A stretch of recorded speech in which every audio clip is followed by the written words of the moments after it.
Net purchase के आधार पर क्या बांटेंगे? Those expense which are related with purchase. जैसे सुनिएगा, टॉपिक डालिए, इसके पहले लिखवा दिए थे सेल के आधार पर। नेट परचेज के आधार पर क्या बांटेंगे? Discount receive. समझ आ गया? कैरेज इनवार्ड, सामान मान लें कि पटना सिटी से खरीदे, 80 पारा में आपका इंडस्ट्री है, वहाँ से यहाँ तक लाने में खर्च तो हुआ ना, तो इसमें क्या इसके आधार पर क्या चार्ज करेंगे? वे सारे एक्सपेंस जो किससे रिलेटेड है? परचेज से रिलेटेड है। चलिए आप लोग लिखना स्टार्ट कीजिए। तो अब बताइएगा, ध्यान से सुनिएगा, फ्लोर स्पेस के आधार पर क्या क्या बांटेंगे? फ्लोर स्पेस तो समझ गए होंगे ना, फ्लोर एरिया को बोलते हैं फ्लोर स्पेस। तो इसके आधार पर क्या क्या बांटेंगे? जैसे रेंट दिया रहे, समझ में आ गया, हीटिंग लाइटिंग दिया रहे, डिप्रिसिएशन ऑन बिल्डिंग दिया रहे, डिप्रिसिएशन ऑन क्या दिया रहे? बिल्डिंग दिया रहे। ये सब के सब किसके आधार पर बांटेंगे हम लोग? फ्लोर स्पेस के आधार पर बांटेंगे। समझ में आ गया ना? इंश्योरेंस ऑफ बिल्डिंग दिया रहे, मान लो इंश्योरेंस ऑफ बिल्डिंग को भी 4 गो डिपार्टमेंट है, department A B C D। Department आप लोग को समझ में आ गया होगा, पीछे नहीं बताएं, डिपार्टमेंट तो समझ में आ गया ना आपका। इसी बिल्डिंग में 4 गो डिपार्टमेंट है, ऊपर कुछ और है, इसके ऊपर कुछ और है, इस पर कुछ और है, नीचे कुछ और है। तो हम इंश्योरेंस करवाए हैं पूरे बिल्डिंग के 50,000 के। तो चारों डिपार्टमेंट में कितना कितना रिकॉर्ड करेंगे? किसके आधार पर रिकॉर्ड करेंगे? मान लें कि ये 400 स्क्वायर फीट में है, ऊपर वाला 300 स्क्वायर फीट में है, नीचे वाला शायद 300 स्क्वायर फीट में, नीचे वाला 100 स्क्वायर फीट में है। तो सबका इंश्योरेंस बराबर नहीं ना चार्ज करेंगे। सारा स्क्वायर जितना भी स्क्वायर फीट है सबका रेशियो निकालेंगे, और उस रेशियो के आधार पर इंश्योरेंस यदि 50,000 है तो पूरे 50,000 को चारों के बीच में क्या करेंगे? समझ में आ गया?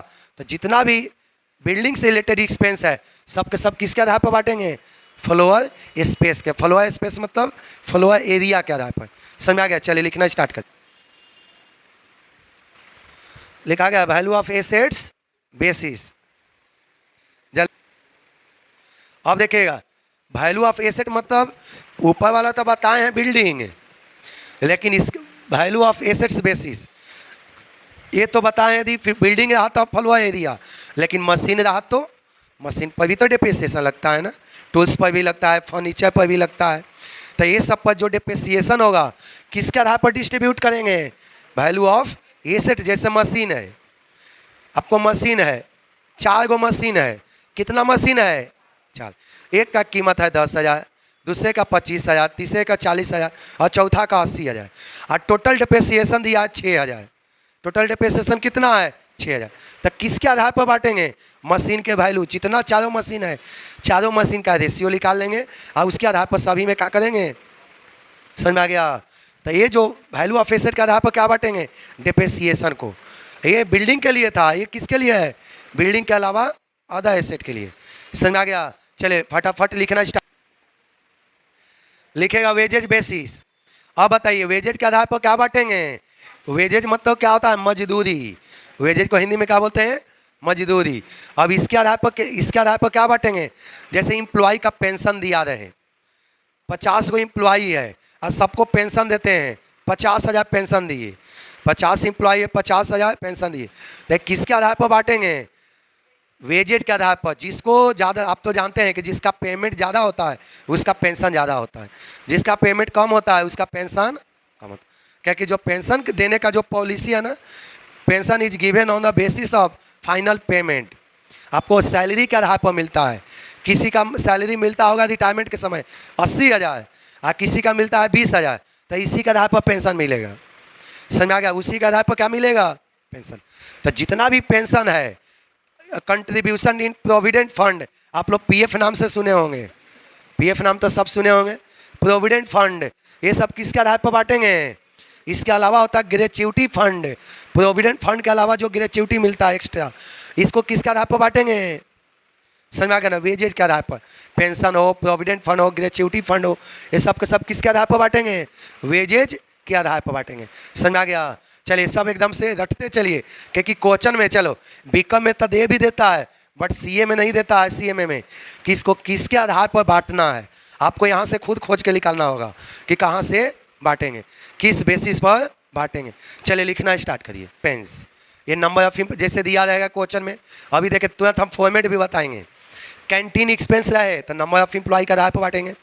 आपका डिपार्टमेंट है, आपके डिपार्टमेंट में 5 एम्प्लॉय काम कर रहा है, इनके डिपार्टमेंट में 10 एम्प्लॉय काम कर रहा है, इनके डिपार्टमेंट में 35 एम्प्लॉय काम कर रहा है। तो कैंटीन मालिक 1 लाख के सब मिल के खा गया तो सबके ऊपर बराबर चार्ज करेंगे। आपके डिपार्टमेंट में 5 को कर्मचारी है, इनके में 10 हो, इनके में 35 हो, तो क्या सबको डिपार्टमेंट में सेम रेशियो में डेबिट करेंगे? इनका 35 कर्मचारी है तो ज़्यादा खाया होगा सब, आपके डिपार्टमेंट में 5 कर्मचारी है तो कैंटीन का खर्च कम होगा। तो कैंटीन का जो एक्सपेंस है किसके आधार पर चार्ज करेंगे? Number of employ. कैंटीन हो गया, मेडिकल एक्सपेंस हो गया, समझ आ गया? मेडिकल एक्सपेंस, वेलफेयर सर्विस, मान लो कि एम्प्लॉय के ऊपर कुछ ट्रेनिंग की सुविधा दे रहे हैं तो जिसका ज़्यादा एम्प्लॉय होगा उस पर ज़्यादा खर्च लगेगा। ट्रेनिंग का सुविधा हो गया। एजुकेशन एक्सपेंसेज, एम्प्लॉय को भी कभी कभी पढ़ाया जाता है कोई न्यू टेक्नोलॉजी, जैसे इंडिया में, इंडिया कौन सा कंट्री है? डेवलपिंग की डेवलप की अनडेवलप है? डेवलपिंग। डेवलपिंग का मतलब क्या होता है कि हर एक चीज़ धीरे धीरे डेवलप हो रहा है। समझ में आगे देखें ना, अभी 4G आ गया, कुछ दिन में 5G आएगा, 6 आएगा, 7 आएगा। समझ में आ गया? 5G है कुछ नहीं, पहले से जो 4G है उसी को 5G बनाया है। 4G को स्पीड को क्या कर दिया? कम कर दिया, और थोड़ा सा स्पीड हाई किया। आप बोला कि वही क्या कर दिए? समझ में आ गया? हाई वही, वो झूठ मूठ को आदमी को केवल फंसा रहा है। समझ में आ गया? 4G का देखिए, आप 4G का स्पीड स्लो कर दिया। इससे तो पहले 3G पहले चलता था, अभी जो 4G चलता है तो उन लोग का पॉलिसी है, नहीं बे करेगा तो कोई इंसान खरीदेगा कैसे? देखते हैं किताब छपता है ना, तो न्यू बुक खरीदोगे ना तो हर एक क्वेश्चन 1-2 चेंज कर देगा। क्यों चेंज कर देगा? ताकि नहीं करेगा तो स्टूडेंट सब पुराना ही बिकने लगेगा। नहीं चेंजिंग क्वेश्चन करेगा तो पुराना ही बुक मार्केट में क्या होगा? यदि खाना बनाए और खाना यदि बासी नहीं हो तब इंसान एक खाना के 3 दिन बना के खाते रहेगा, और बासी हो जाएगा, स्मेल देगा, तब तो इंसान डेली बनाएगा, डेली खाएगा। समझ आ गया? चलते लिखना स्टार्ट कीजिए। Number of employ,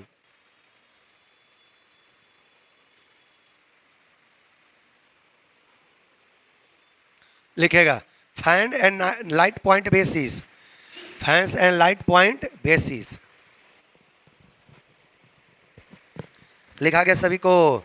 fan and light point basis. अब सुनिएगा, इसके आधार पर क्या चार्ज करेंगे? इलेक्ट्रिसिटी। मान लें कि आपका डिपार्टमेंट है, 3 गो बल्ब है, आई 1 फैन चला है, कोई और डिपार्टमेंट है वहाँ पर 5 गो पंखा चला है और 25 गो बल्ब चला है, तो बताइए दोनों में इलेक्ट्रिसिटी आया महीना का 25,000, तो दोनों में बराबर चार्ज करेंगे। जिसमें ज़्यादा पंखा चला है, जिसमें ज़्यादा लाइट पॉइंट है, उसके हिसाब से चार्ज करेंगे। समझ में आ गया? चलिए लिखना स्टार्ट करिए। पावर बेसिस, क्या? Horse power.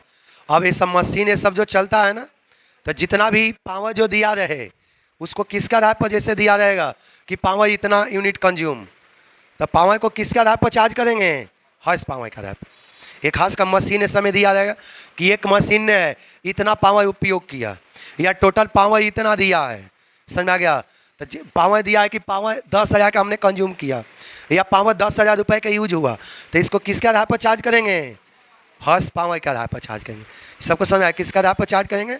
हॉर्स पावर के। चलिए लिखना स्टार्ट करिए। ये सब के अलावा भी ज़्यादा एक्सपेंस दिया रहे, तो इसको किसके आधार पर बांटेंगे? जिससे वो रिलेटेड है, जिससे वो रिलेटेड है। आपको क्वेश्चन पढ़ते समय ही पता चल जाएगा कि किससे रिलेटेड है। कभी बहुत ऐसा नहीं दिया रहे, लेकिन समझ में आ गया? क्वेश्चन पढ़ते समय आपको क्लियर पता चल जाएगा कि किससे रिलेटेड है। समझ में आ गया? तो अदर एक्सपेंस को किसके आधार पर बांटेंगे? जिससे वो रिलेटेड हो। अपने आप पता चल जाएगा कि इससे रिलेटेड है। क्वेश्चन तो हम खुदे बोर्ड पर बनाएंगे तो आपको क्लियर समझ में आ जाएगा कि किससे रिलेटेड है। समझ में आ गया? तो अदर एक्सपेंस को किसके आधार पर बांटेंगे? जिस चीज़ से रिलेटेड रहेगा उसी चीज़ के आधार पर इसको क्या करेंगे? बांटेंगे। चलिए लिखना स्टार्ट करिए।